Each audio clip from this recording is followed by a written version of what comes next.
What's up, people? Oh.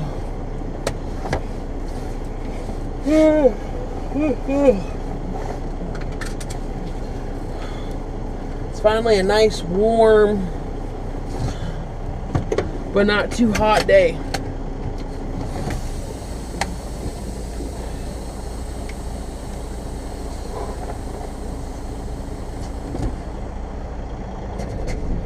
And we're off. Just got done with my first stop. Headed to Fairbury.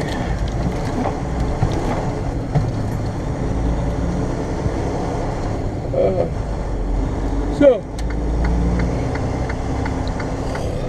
how was yesterday's video?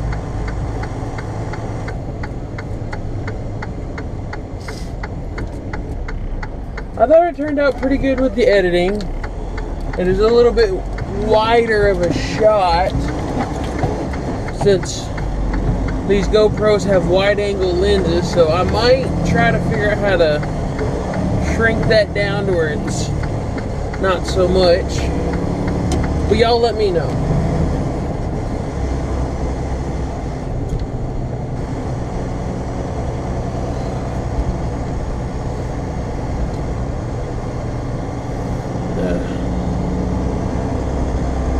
I gotta figure out better titles for these videos, because that's one thing that'll decide whether or not someone clicks on it. And it's nice that I have you guys that watch my stuff come back when you see me post something, so I appreciate that.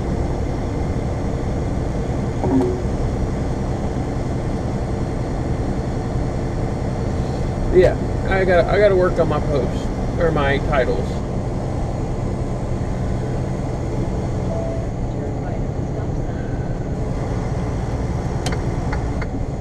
And then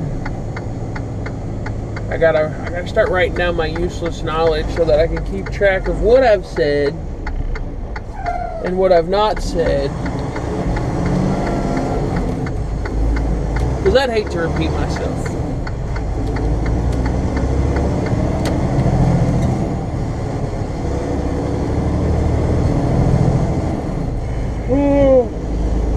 Good, it's one of those mornings.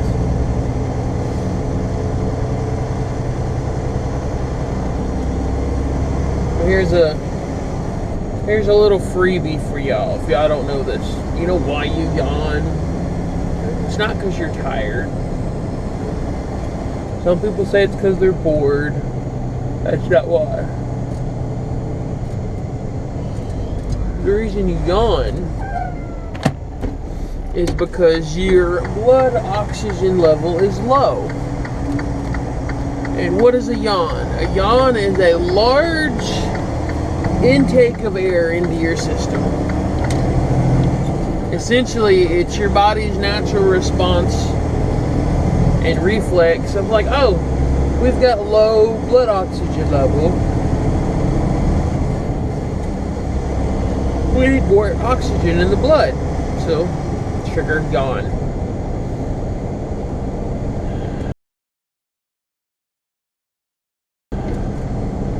Now, what happens when you get sleepy? Your breathing slows down. And therefore your oxygen level in your blood goes down slightly because you're breathing slower. Hence, yawn when you're sleepy.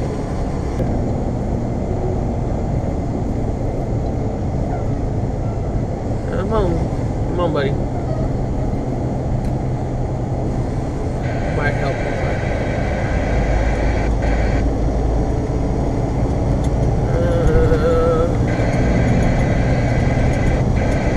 it appears they are closed.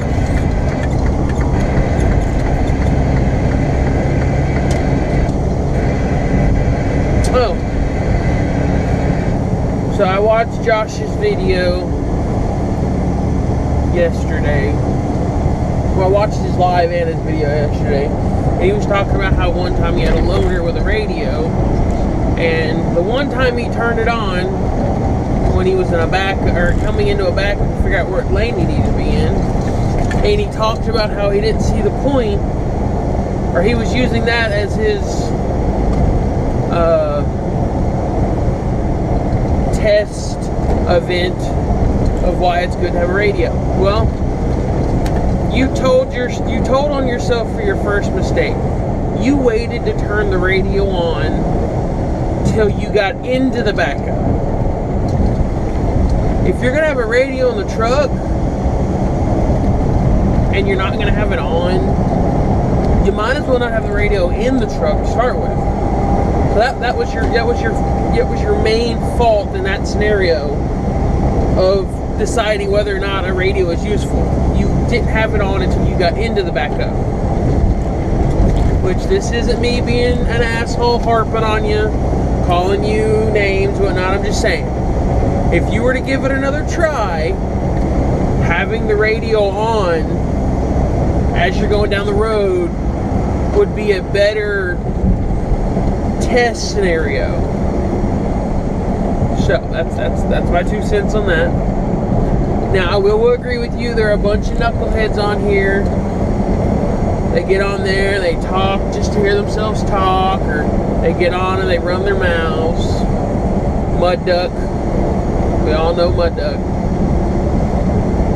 But then there are guys that are on there. Now, you can strike up a conversation, and that helps pass the time for a little while. So you kind of got to take your good with your bad, or your bad with your good, depending on how you want to look at it.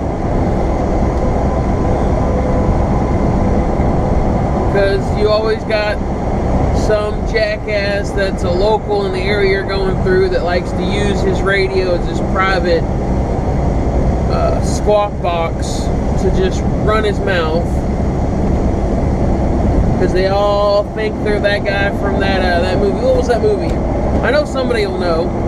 It was about the dude that lived in Arizona and he moved to California, and to keep in touch with his friends back home, because this was like, and I think the movie was set in like the 80s.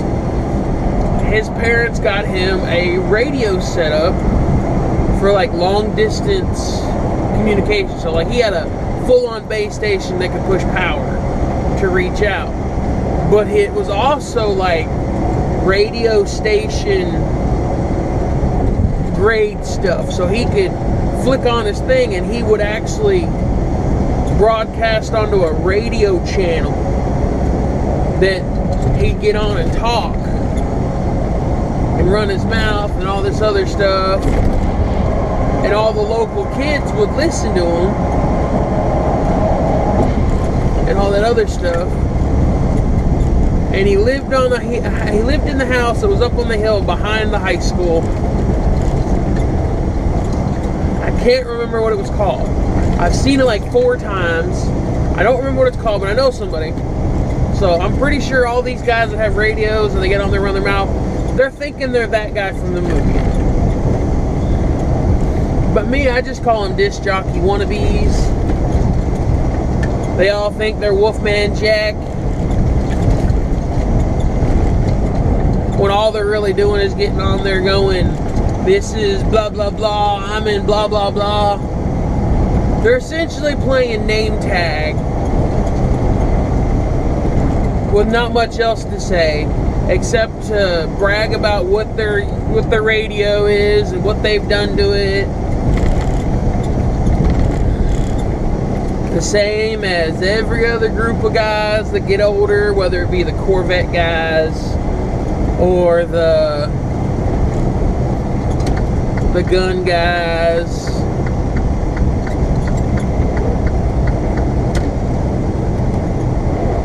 You know the group. I'm not talking about the regular users. I'm talking about the guys that like to accumulate things and then brag about it, which is essentially what they're doing. But I imagine all you guys that run radios in your trucks know exactly what I'm talking about. You got the guy at the TA truck stop at 203 or whatever. I don't even know where he's at. You got Mud Duck in the desert out in New Mexico or Arizona thinking that he's God's gift to anybody with a CB radio. And he's got to brag about his Striker, that he's got a peak and tune and everything else, but it's such a good radio. But he's got to work on it for it to be great. I'm like, if you've got to work on a radio out of the box, it's not good. And then you got old Walmart 001 on his damn Galaxy radio in the garage that does nothing but gets on there and goes, it's your senior citizen at the Walmart, blah, blah, blah, blah, and then rinse and repeat.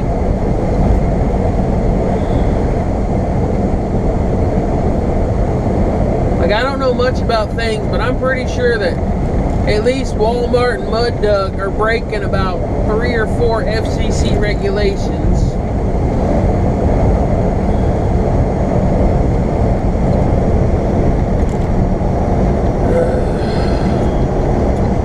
I think they're cute and they're funny and they're whatever, but they are annoying as hell.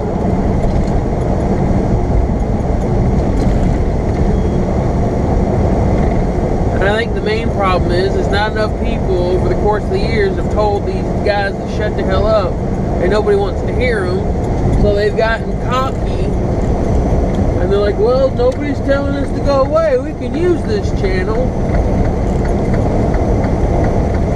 Well, it's like everybody knows. What are the main 2 channels on a CB? 19 and 9. Well, 9 used to be an emergency channel, which I hear more Spanish on that channel than I hear anything else. And then 19. What does everybody know as a universal rural in the U.S.? What is 19? 19 is the trucker channel, where it's the PSA channel of people communicating going down the road. What is the channel that all these guys with their little base stations that want to see how far they can reach use? 19.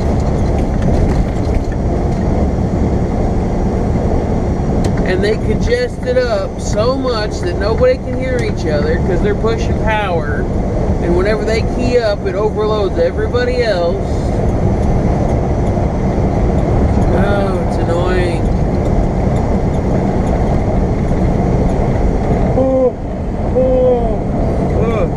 Talking's another reason why you yawn. You're talking and not breathing.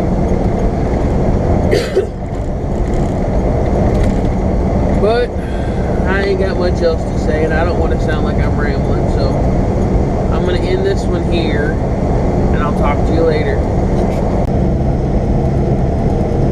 And yeah, my window's dirty.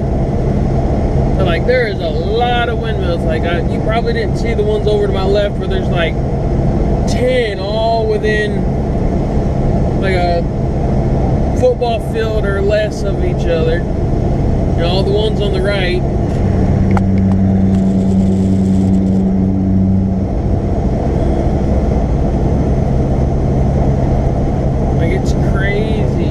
These windmills up here in Indiana.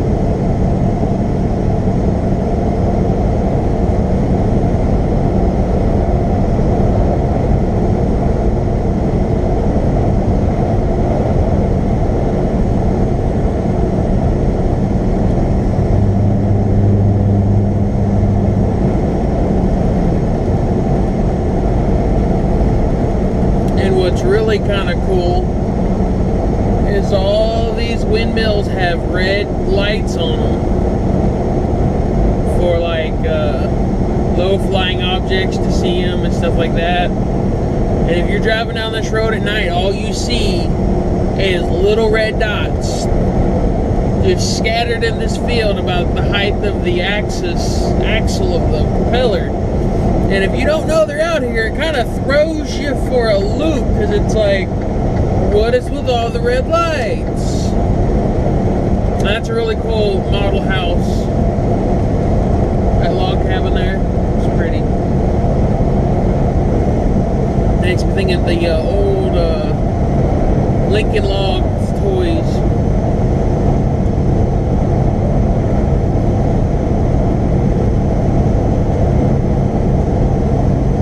And if you want to know more about windmills and stuff, Mike Rowe from Dirty Jobs has a really, really good episode of Dirty Jobs where he goes and he maintenances a windmill or a wind turbine. And it looks like there's some guys out here doing maintenance.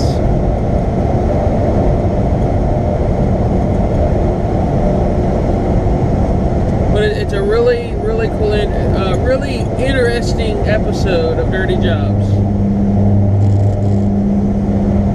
When I go back and edit this, I'll look up what episode it is and throw it up there.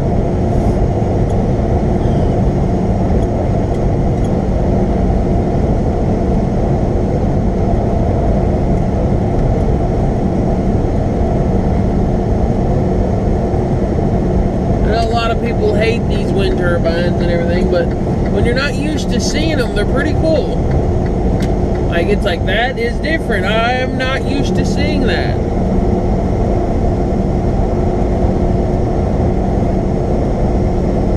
And then when you see how far apart they are, and it's not very windy today, and they're zipping away.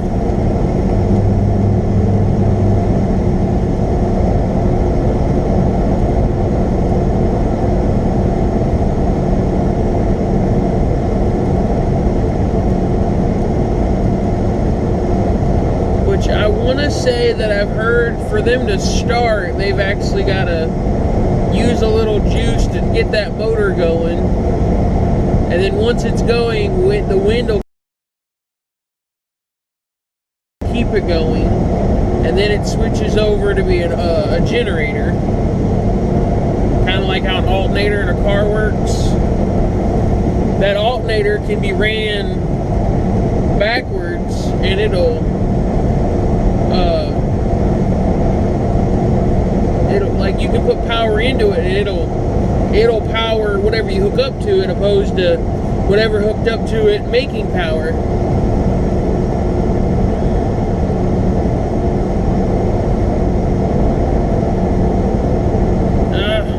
I wish I could find those mounts for my damn Subaru. That's one of my big wish list things right now. I've got a 2019 Subaru Outback 3.6, so it's the big V6 model.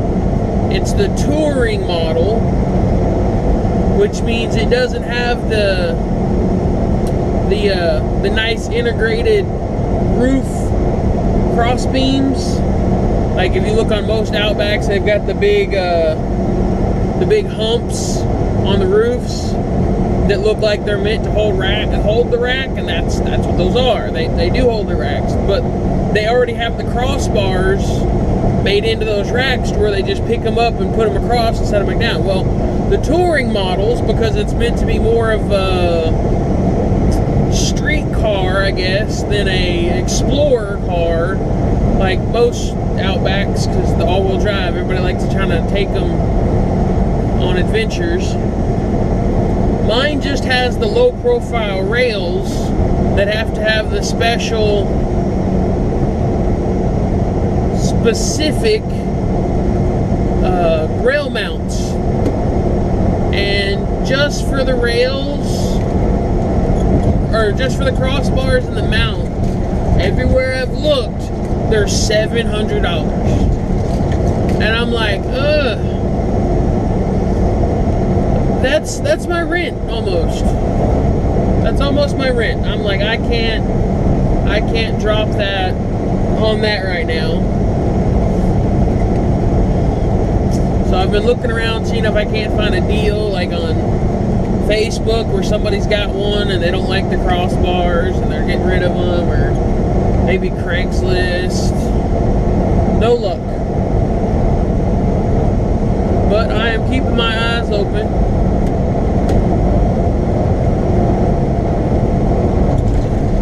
Like, I could have seen $300 or $400, but not $7. Not $7 for 4 mounts that aren't really that special. Like any like low profile bar system on a car would almost use the same kind of mount. It's just the specific shape of the little retention bar, and then some aluminum crossbars.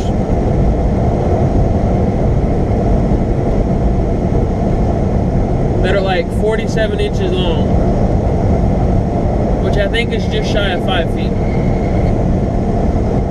All that just to put a basket on, or a roof box, whatever they're called.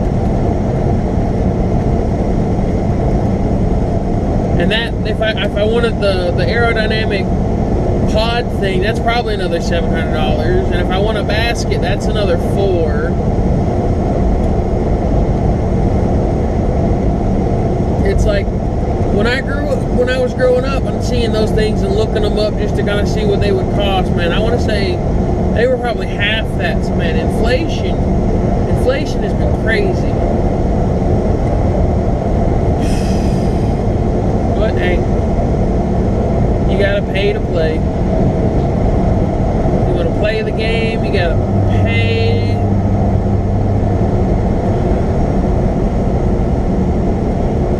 I don't like it, but I'll probably end up doing it eventually. I'm keeping my fingers crossed to finding somebody getting rid of one, or maybe finding a markdown blowout sale kind of place that has them.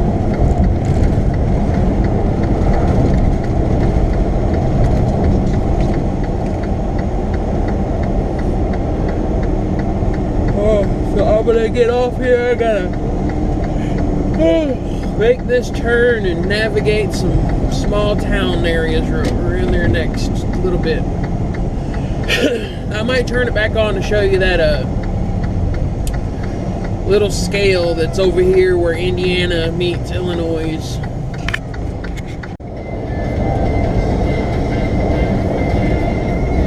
So we're just down the road from this scale that always cracks me up because of the way they have it. And just wanted you to see. It's not bad, but when I first saw it, I'm like, this is confusing on another level, because like I wasn't used to seeing it, and it threw me off.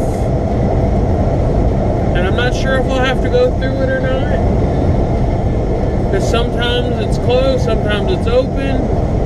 Heck, I've only got like 15,000 pounds on the trailer, so most of the time they weigh my front and drives, and then they tell me to go on about my way.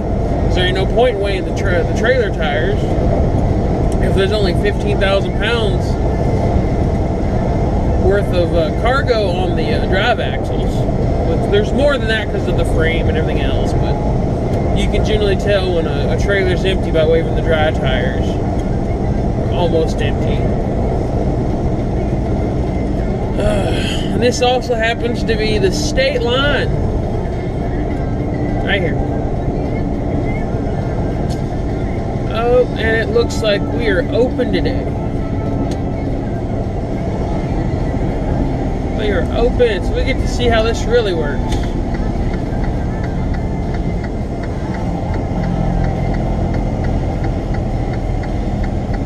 Gotta love the derby cars.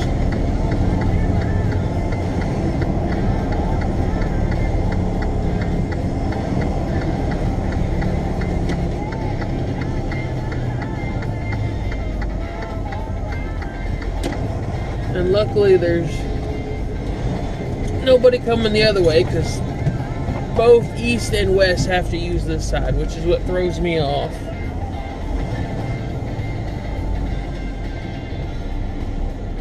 And then I stop here, and the guy behind me isn't smart enough to know that you're supposed to go over one lane so that you're not blocking the entrance.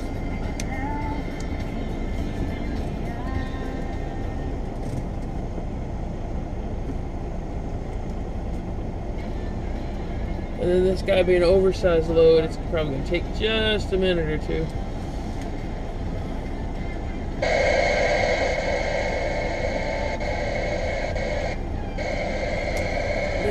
Mess with the radio.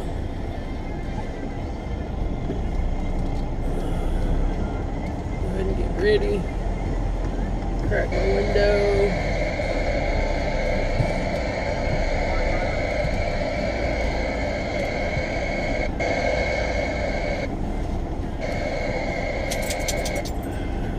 Darn white static. White noise static, whatever you would call it. Go ahead, you're good.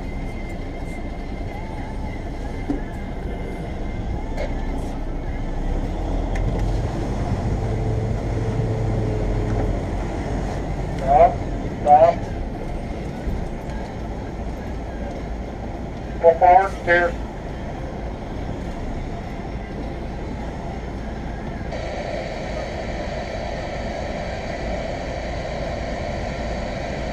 Go forward, drive.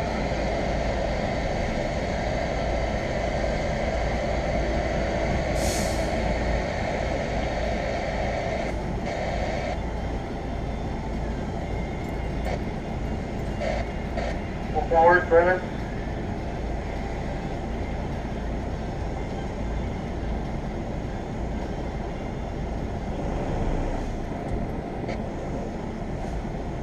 Go forward.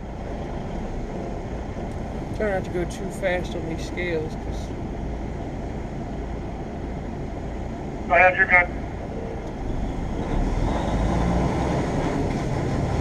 I don't want to be that asshole that fucks up the calibration and then I get my ass chewed on this little country scale. Well, there you go. There's some more windmills. Oh, my turn bubbling ground. There's only one way for me to go.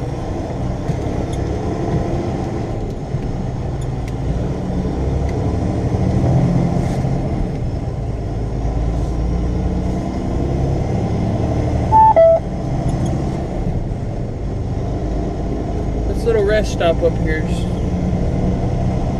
kind of interesting to go in there. It's kind of got the same idea as the scale there.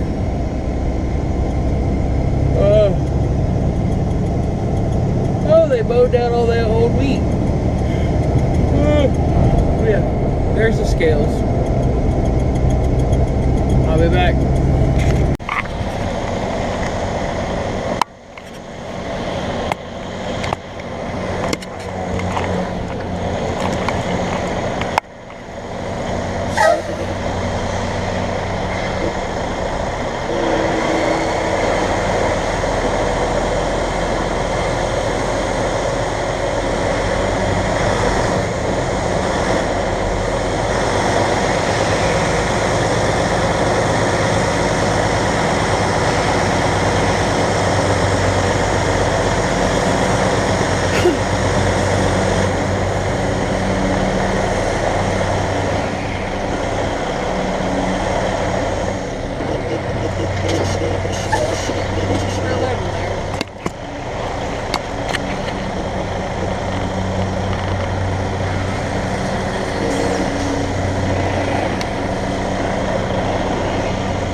Yeah, I made that a lot harder than it needed to be. I guess I'm camera shy. Flattering. But hey, I'm parked, I'm in a door, and I'm walking the dog. He really likes it over here. No, come on. Come on. And the guy's mowing the grass, so should be nice.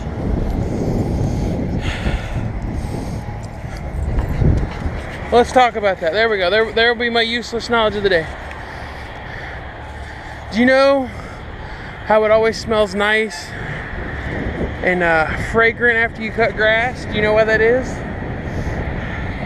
The reason it smells good after the grass is cut is because the grass is releasing a chemical of duress or distress, which one of the two,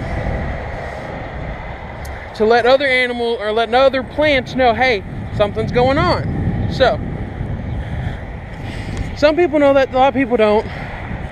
But yeah, the reason it smells good after you cut the grass isn't because like the grass is being chewed up or anything. It's because the grass releases a chemical when it's being attacked, and it lets other plants know, hey, stuff's going on. Because believe it or not, plants actually have a mild, I'm not going to say conscious, but like there have been studies where they've messed with plants and they found out that you can mess with a plant and it has responses. So yeah. But yeah, animals acknowledge that smell, and so do other plants. Because there's a lot of plants that when the, let's say, ecosystem is in trouble, they respond by doing stuff. Like here's another plant thing. I believe there's a tree that only releases its seed pods during fire. I could be wrong about that, but I want to say there's a tree that only releases its seed pods when there's a fire or just extreme heat, because the way it spreads its seeds is kind of like cotton, on how the seeds are attached to a fluffy, easily spread, I want to say material that the wind, the seeds easily float in the wind because of the surface area of like cotton and dandelions. It's got tuff or fluff on the seeds, and that helps it spread. So 2 for 1. All right guys, 2 for 1. So you may not get one tomorrow, but that is your useless knowledge of the day. I believe I'm accurate in those. I know the grass thing is true. I don't know about the tree, but I will look that up because I've heard that somewhere. I don't recall where exactly. I could be mixing up a couple different plants, because hey, when you retain interesting facts, every once in a while a couple of them get mixed up. So hey, this is me at PTC in Fairbury. Talk to y'all later.